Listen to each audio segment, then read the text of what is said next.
Hi friends, அஸ்ஸலாமு அலைக்கும். இன்றைக்கி நான் வந்து காணாங்கத்தை மீன் தான் எடுத்திருக்கேன்.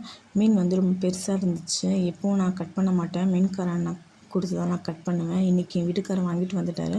சரி அப்படின்னு கட் பண்ணலான்னு சொல்லி எப்படியோ கட் பண்ணிவிட்டேன். பின்னாடி இருக்கிற இது வந்து கட் பண்ணுறேன், என்னால் முடியவே இல்லை. சரி அதுக்காக நான் கத்திரிக்கோல் வச்சு கட் பண்ணிட்டேன். நான் அப்பா செதிலெல்லாம் எடுத்துட்டு உள்ளே கட் பண்ணி பார்த்தா மீன் முட்டை இருந்துச்சு. யாருக்கெல்லாம் மீன் முட்டை சாப்பிட்டா உடம்புக்கு நல்லதுன்னு சொல்லி எனக்கு கமெண்ட் பண்ணுங்கள். ஏன்னா எனக்கு தெரியாது. அதுக்காக அப்போ நான் வந்து சமைக்கலை, தூக்கி போட்டேன். ஏன்னா உள்ளே வந்து அது எப்படியோ இருந்துச்சு, அதனால் எனக்கு பிடிக்கல.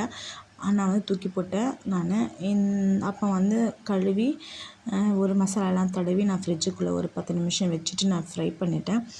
ஃப்ரை பண்ணுற வீடியோ வந்து நான் காட்டல. ஒரே ஒரு மீன் மட்டும் ஃப்ரை பண்ணி என் பொண்ணுக்கு வந்து கொடுத்துட்டு நான் போயிட்டேன். இந்த வீடியோ வந்து உங்களுக்கு பிடிச்சிருந்தால் லைக் பண்ணுங்கள், ஷேர் பண்ணுங்கள், மறக்காமல் இந்த சேனலுக்கு சப்போர்ட் பண்ணுங்கள். மறக்காமல் மீன் முட்டை சாப்பிட்டா யாருக்கு நல்லது, என்னென்ன நன்மைகள்னு சொல்லி எனக்கு கமெண்ட் பண்ணுங்கள். Okay, bye friends.